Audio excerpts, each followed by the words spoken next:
My name is Elias Ward.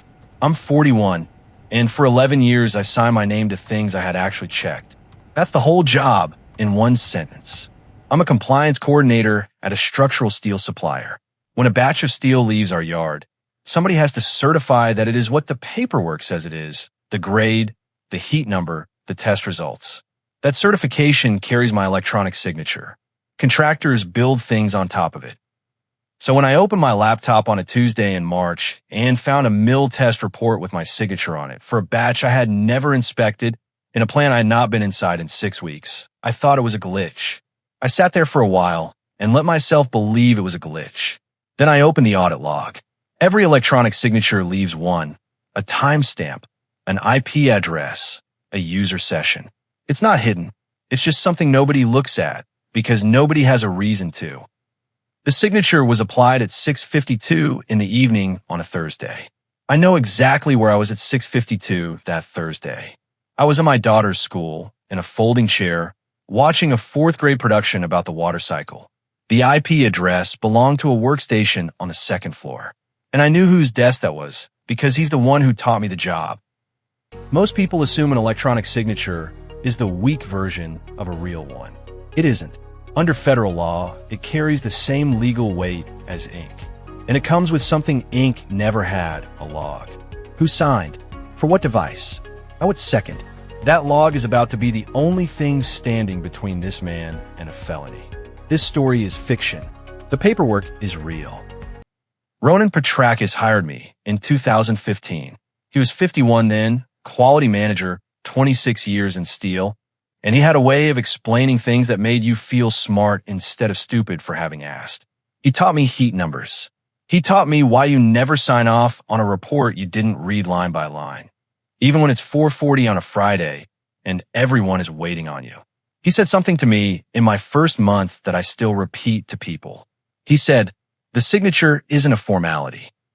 It's the last human being who can stop a bad piece of steel from becoming a building." He came to my wedding. He came to the hospital when Nora was born. So when the IP address resolved to his workstation, my first thought wasn't he did this. My first thought was someone used his computer. I spent 4 days trying very hard to believe that. Here's what I found in those 4 days, working at night from home on my own laptop. It wasn't one report. It was 9 over 14 months, all applied outside business hours, all from the same workstation, all carrying my credentials. They weren't random. Every one of them was from material from the same supplier, a mill in the southeast we'd started buying from in the fall of the year before. And every one of them had test values that sat just barely inside the acceptable range. Not obviously wrong, not comically fake, just clean, suspiciously, uniformly clean in a way that real test data never is, because real test data scatters. Somebody had been certifying steel from that mill without testing it. And they'd been doing it under my name, so that if anyone ever pulled the thread would end at me. I want to say something about what that week was actually like because I don't think people understand this part. It wasn't rage. I kept waiting for rage, and it never came. Well, I felt it was a kind of vertigo. 11 years of a job I was genuinely good at, and the central artifact of that job, my name on a document, had been separated from me. It was out there in the world on 9 reports attached to steel that was now inside buildings, saying something I had never said. I stopped sleeping properly. I checked the log at 2 in the morning to confirm it still said what it said. And underneath all of it was a question I couldn't get past. What do I do if I'm right? Because if I was right, the person who did this was the person who taught me why it mattered. I asked him, that's it. That's the whole dramatic climax. I didn't hire an investigator. I didn't set a trap. On a Wednesday in April, I knocked on the frame of his office door and I put a printout of the audit log on his desk and I said, "Ronan, I need you to explain this to me." He looked at it for a long time, longer than a person looks at something they're planning to lie about. Then he said, "Close the door." And he told me the mill in the southeast was cheaper, substantially cheaper. Our margins had been getting squeezed for 3 years. And the company had lost 2 big contracts to a competitor, and somebody upstairs had told Ronan, not in writing, never in writing, that we needed to be more competitive on price. So he found a cheaper mill, and the cheaper mill's paperwork was slow, and then it was incomplete, and then he stopped waiting for it. Here's the part one still turn over. He didn't start out planning to forge anything.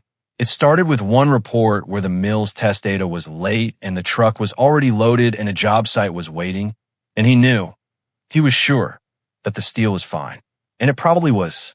So he certified it under my credentials because mine was the account already open on the shared terminal, and because he'd set up half the permissions in that system himself years ago and never thought of my login as mine. It happened again, and it got easier. By report 9, he wasn't agonizing. He told me that himself. He said it had become administrative. There was no shell company. There was no money going into his pocket. Nobody was getting rich. That's what I couldn't fit in my head. He wasn't a thief. He was tired. Two things worth knowing here. First, under the law, an electronic signature belongs to you only if the signing was your act. If someone else applied it, it isn't legally yours.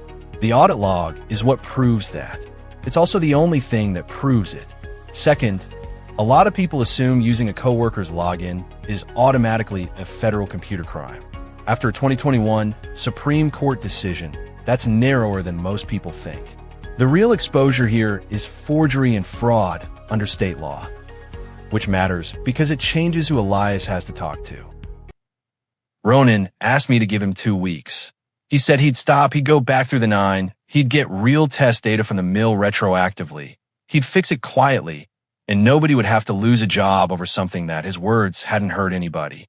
And I said yes. I said yes because he was crying, which I had never seen, and because he was 57 with a wife on disability, and because some part of me still wanted the version of the world where he was the man who taught me heat numbers. I went home and I told my wife I'd handled it. I had not handled it. I want to be extremely clear about this because I think somebody watching is in the middle of their own 2 weeks right now. Every day I waited was a day I was the only person alive who knew, and a day the clock was running on me. I found out about the clock by accident on day 9, reading at 2 in the morning like I've been doing for a month. If you report something like this and your employer retaliates, fires you, demotes you, freezes you out, you have a window to file a complaint. And the window depends entirely on which law covers you, and some of them are brutally short. Under Section 11C of the Occupational Safety and Health Act, you have 30 days. 30 from the day they do it to you. Sarbanes-Oxley gives you 180, but only if your employer is publicly traded or a contractor or subcontractor of one. Ours wasn't. The False Claims Act gives you 3 years, but only if federal money is involved. Ours wasn't. So I had 30 days, and I had already spent 9 of them waiting for a man to fix something he'd spent 14 months not fixing. I broke the 2 weeks on day 11, not out of courage. I want to be honest about my own motives here, because the story is worthless if I'm the hero of it. I broke it because I did the arithmetic and realized that if he didn't fix it, or if he fixed it badly, or if somebody upstairs found out first and needed a name to hand over, the person holding 9 forged certifications was me. My credentials, my signature, my 11 years of never once signing something I hadn't checked, ending in a conference room with a lawyer asking me to explain report number 6. I wasn't brave. I was cornered. I think most people who do the right thing are. And I think we should stop pretending otherwise because the pretending is what makes people feel like cowards for hesitating. I did 4 things in this order, and I'd do them the same way again. I exported every audit log entry to my own storage with dates before I said a word to anyone. If I'd waited, I don't know if they'd have still been there. I wrote down every conversation, the date, the time, who was in the room, what was said, including the one where I agreed to wait. Especially that one. I sent it to the company's general counsel in writing by email, so there was a timestamp on my report. Not a phone call, not a hallway conversation. And I called an employment lawyer before I sent it, not after. That's the one people skip. That's the one that mattered most. Then I sat in my car in the parking lot for 20 minutes and could not make myself drive. For things, if this is ever you. 1. Preserve the evidence first, to somewhere your employer can't reach. Do it before you report. 2. Report in writing. Email, not a conversation. You need a timestamp. 3. Know your deadline before you need it. 30 days under the OSH Act, 180 under Sarbanes-Oxley, if you're even covered, 3 years under the False Claims Act if federal money's involved. Miss it and the merits stop matching. 4. Call an employment lawyer before you report, not after. Here's how it ended, which is less satisfying than you want it to be. There was an internal investigation. It took 5 months. 9 reports were pulled and the material was retested by an outside lab. 8 of the 9 batches came back within specification. What a not. That batch went into a warehouse mezzanine in another state. It was remediated.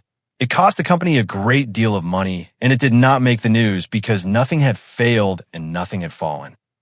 Ronan was terminated. The matter was referred out. I don't know how it resolved, and I've made a decision not to find out. I was not fired. I was cleared. The audit log did exactly what an audit log is for, and it showed my credentials being used from a machine I wasn't at. And I still work there. That's the part nobody expects. I still work there. It just isn't the same job because it isn't the same building. Nobody said anything to my face. That's not how it works. But I stopped getting looped in early on things. Invitations came a little later. There's a particular quality of politeness people use on a man who reported someone. And once you learn to hear it, you can't stop hearing it. I was right. Everybody agreed I was right. Being right cost me 11 years of being one of us. And I make the same call again, and both of those things are true at the same time. The lesson isn't that the system works. The system worked exactly as designed. And it still took 5 months, and it still cost me something nobody will ever write down. The lesson is smaller and harder. Your name is not a formality. Ronan told me that in my first month, and he was right. And then he spent 14 months proving how right he was by borrowing mine. Check the log. Not because you think someone is lying to you. Because someday somebody might need proof that you weren't. I look at mine now once a month. It takes about 4 minutes. It's the only place my name is definitely still mine. Real question. Does your job use electronic signatures? Do you know where the audit log lives? Most people don't. That's not a failure. It's just something nobody teaches you until it's already a problem. Subscribe if you want more stories like this one.